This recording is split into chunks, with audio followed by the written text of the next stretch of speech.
देखिए इस तरह के दशमलव में बहुत किसी को प्रॉब्लम हो जाता है। जोड़ घटाव गुणा भागा इसमें सब तरह के दिए हैं। नहीं दिख रहा नहीं सर नहीं जा रहा है। जूम करना जूम करने आता है। हाँ हो गया हो गया चलो ठीक है। आपको फेस लॉक नहीं कोई बात नहीं, फेस नहीं दिखेगा चलिए। इसमें क्या होता है, इस तरह के जोड़ घटाव दशमलव पर की गुणा भागा बहुत किसी को प्रॉब्लम हो जाता है। तो दोस्तों बताएंगे तो उसमें दिखा रहा हूँ। तो देखो इसमें होता क्या, अगर दशमलव पर के जोड़ रहता है तो इसमें जोड़ के लिए सबसे पहले दशमलव का अंक बराबर होना चाहिए।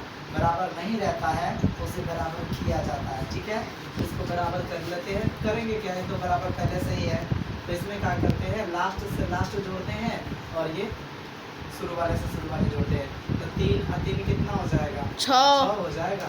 दशमलव दशमलव दशमलव लिखाएगा और उसके बाद 7 जीरो कितना 7, मतलब 7.6 आंसर आ जाएगा। इसका देखना ये भी जोड़ है। तो सबसे पहले जोड़ घटाव के लिए बोले थे दशमलव का अंक बराबर होना चाहिए। तो यहाँ पर देखो ये एक अंक के बाद दशमलव, इसमें दशमलव नहीं है। तो इसमें 3.2 है, इसको भी जो है एक अंक का बाद दशमलव चढ़ा सकते हैं। दशमलव दे करके आप जीरो जितना जरूरत पड़ेगा उतना लगा सकते हैं। यहाँ पर एक ही जीरो की जरूरत है क्योंकि एक अंक के बाद दशमलव बनाना है। तो अब जोड़ दीजिए लास्ट से लास्ट, सेकेंड से सेकेंड। मतलब 0 2 2 होता है, 6 और 3 9, तो दशमलव का दशमलव। इस तरह के गुणा है। तो गुणा बनाना जोड़ से भी बहुत आसान होता है।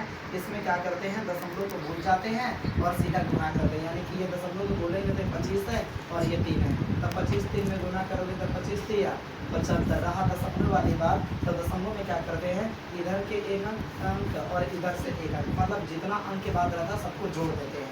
एक अंक और एक अंक, कै अंक के बाद दशमलव, 2 अंक के बाद दशमलव।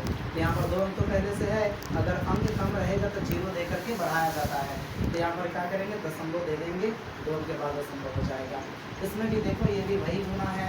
इसमें भी देखो दशमलव 0 भूलोगे तो 3 होगा, ये 5 होगा, तो 5 की आई 15। अब रहा सवाल दशमलव चढ़ाने का। तो ये 2 अंक के बाद है और ये 1 अंक के बाद है। तो 2 अंक और 1 अंक कितना अंक हो जाएगा, 3 अंक। तो यहाँ पर ये 2 अंक है ना, तो एक 0 दे करके हम अंक बढ़ा सकते हैं। अब 3 अंक का हो गया। अब यहाँ पर आप दशमलव चढ़ा सकते हैं। 0 इसकी सुंदरता बढ़ाने के लिए देते हैं, इसे नहीं भी दे सकते हैं। Yes sir. हो गया। भाग भी बहुत आसान होता है। ये वाला ऊपर जाता है, ये वाला नीचे आता है। ठीक है, यस सर। 3.5 को ऊपर भेजेंगे, 7 को नीचे करेंगे। आप 2 तरीका से इसको कटा सकते हैं। एक तो 7 5 35, 7 5 35, 5 मरतबे आया और जो अंक के बाद दशमलव था, अंक के बाद दशमलव इसमें चढ़ा दो, तो 1 अंक के बाद दशमलव यहाँ पर चढ़ जाएगा और इसकी सुंदरता बढ़ाने के लिए 0 यहाँ पे लगा देंगे, इतना आंसर आ जाएगा। फिर इसको देखो तो 2.5 ऊपर जाएगा, 1.5 नीचे आएगा। तो दशमलव का अंक जब बराबर तो दशमलव दशमलव कट जाता है, मतलब दशमलव उड़ गया।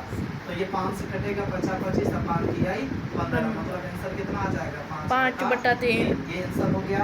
इसमें देखना ये भी उसी तरह है, 1.35 भागा है, इसको बट्टा नीचे कर दो, 1.5। क्या इसमें अंक बराबर है, नहीं है, तो 1 0 दे करके आप बराबर कर सकते हैं।